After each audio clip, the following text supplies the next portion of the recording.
Hello everybody, we're out for another walk out through the park here. I had a thought about something I just wanted to bring up very quickly, which is how we have to be very careful as Christians when we represent history, when we talk about our facts of history, that we get it right. And I'm just talking about like how we talk with our families, how we even examine things ourselves.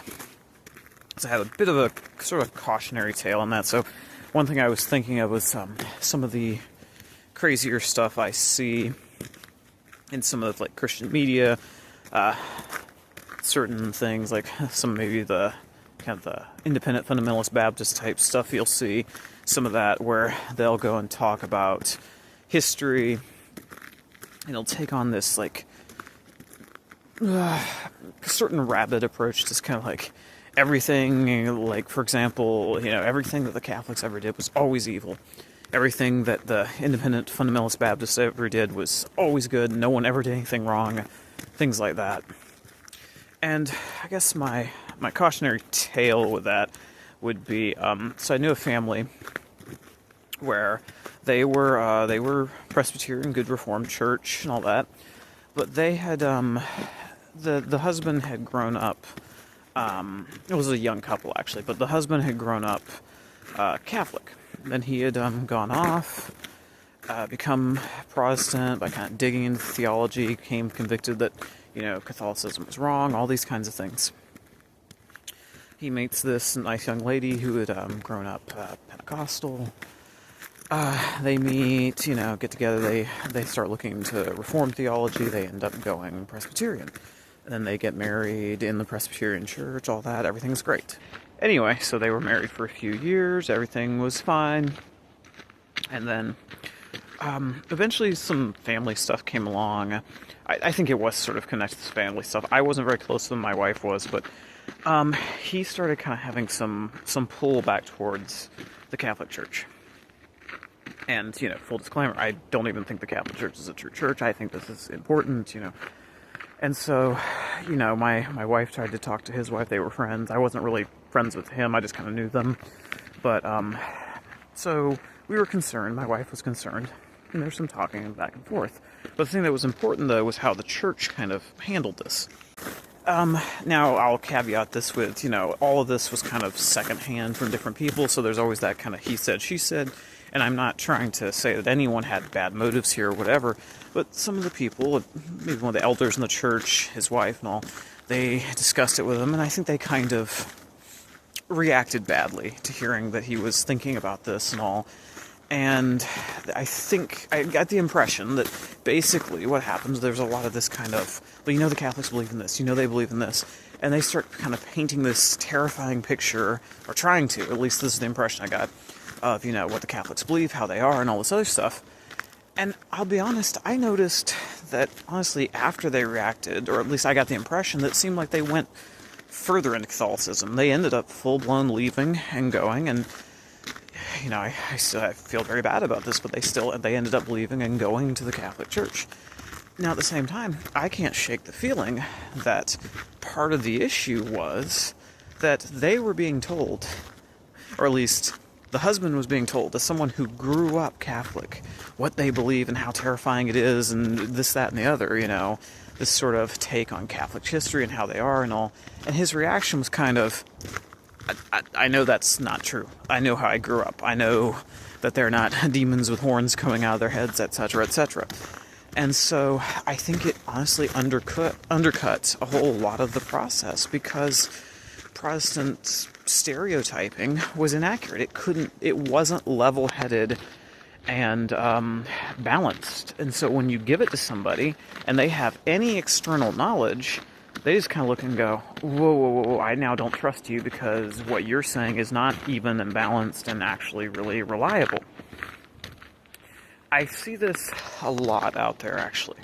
I noticed this when I was in university, liberal university. I'd have these people I knew who grew up in conservative, tended to be evangelical kind of families, typically these kind of like conservative Baptist type families where their parents would kind of raise them with the terror version of everything Christian great, everything outside of that awful.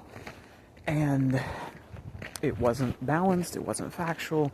These kids go off to college, they start taking college class, and they go, oh shoot, everything I learned about history was, if not a lie, definitely not carefully balanced, definitely not accurate.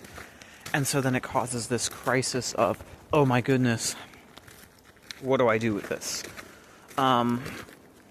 I won't lie, I've gone through that myself a bit. I remember a church we were attending for a while, they were having a Reformation party, kind of commemorating the Protestant Reformation. And a lot of the stuff that they were saying about the medieval church, for example, was, no one was lying. Everyone was completely sincere. They were repeating the stuff they'd heard. But after I had already kind of gone through that point, I was, partway through seminary by that time, had taken graduate level courses in church history. I spent a lot of time reading church history. I was fairly familiar with it. There was just a lot of that stuff where even I was just kind of like, oh my goodness, if I hadn't had time to have processed it and kind of had my own opinions on how church history works and things like that, I'd have been sent through if I had bumped into the wrong Catholic apologist, if I had bumped into Trent Horn's buddy or something like that, I'd have been sent through a loop, and I would have been just absolutely open to being sucked up by the Roman Catholic Church, because when you're taught all these stereotypes, many of which are outright lies, not saying the people that say them are lying, they're saying what they've heard, but you'll hear all this, oh, the Catholic Church tried to hide the Bible from people, except there's numerous, versions of the Bible in the different languages of the people in Europe already. Luther didn't even make the first German translation of the Bible, for goodness sake, Now, was that important what he did? Sure, but to portray it as though the Catholic Church was dead set on keeping anyone from reading the Bibles, and then you go and you have some made-up, Protestant history where someone comes along and says, well, see, they banned the Bible. But then they never give the context where that was, and they leave out the fact that it was, some Cathar heretics with their own version of the Bible that was banned in a particular part of France during the efforts to stop the Cathars, in this very narrow part of church history in a very specific context. When you leave all that out, tell everyone that the Catholic Church was banning Bibles, and then you tell your kids that, you send them off to college or wherever, they bump into a Catholic apologist, and that person whips out his history book and challenges them to actually look it up and not take what they were told at face value, but actually look it up in a history book, or try and do some digging in primary sources, and then this your hypothetical Christian child goes and looks it up. They're going to have a crisis mode. And I'm just saying, even from personal experience, I could see how close that was even for me, and I already had a much stronger grasp of Christian history. I was not raised fundamentalist Baptist, being told that church history didn't matter, and it was kind of almost this thing that was taboo to study, but still a lot of things I was told sincerely by people in my church and all were just outright false. They were, let's be honest, they were a type of Reformation propaganda that tried to get rid of the complexity and undo a lot of the shortcomings of the Protestant reformers, things like that. But here's the thing, though. If you're raised with this black and white view, and then you come crashing into reality, it'll make you not trust what you were raised with. It'll cause a bit of a crisis.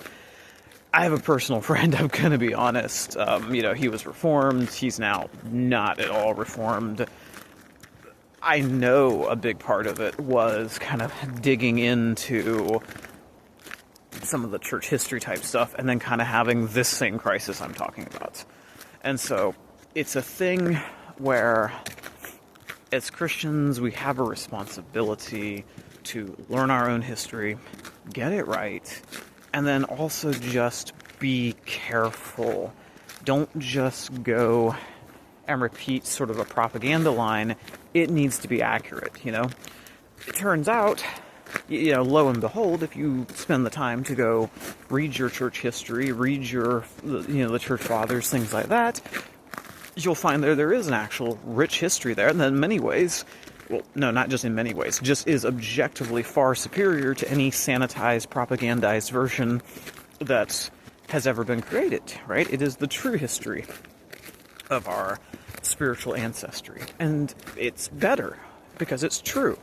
And it's the true history of people who followed Christ, tried to build his kingdom, tried to spread the faith, tried to, show forth the love of Christ. But the thing is, we want to have the true history. We don't want to have this misrepresented version that then harms people in the modern day, harms those we know, and undermines churches. For the Protestant apologetics type people, orthodoxy is going to be a big challenge because so many people have not been truthfully or have not been seriously engaging with their church history.